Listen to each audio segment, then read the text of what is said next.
অন্যদিকে বিজেপির প্রার্থী নিয়ে নাম নিয়ে আমি সময় নষ্ট করব না।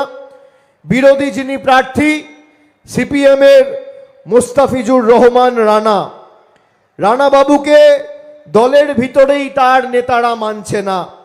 2021 সালে প্রায় 48,000 ভোটে এখান থেকে পরাজিত হয়েছিলেন। যে দল একজন প্রার্থীর সমর্থনে নিজেদের আভ্যন্তরীণ ঐক্য বজায় রাখতে পারে না, সে দলকে ভোট দিয়ে ভোট নষ্ট করবেন না। জলঙ্গিতে আমাদের যে প্রার্থী ভাতৃপ্রতিম বাবর আলী, 1993 সালে জন্ম, মাত্র 9 বছর বয়স থেকে শিশুদের পড়ানো শুরু করেছেন এবং টিউশন ফি মুক্ত স্কুল প্রতিষ্ঠা করেছেন।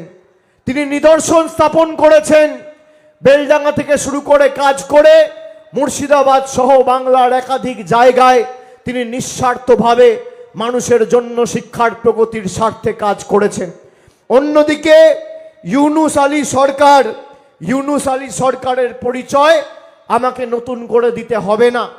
যেভাবে মানুষের খুনে একের পর এক দুর্নীতির সাথে তিনি যুক্ত ছিলেন, সিপিএম 3 বছর 3বার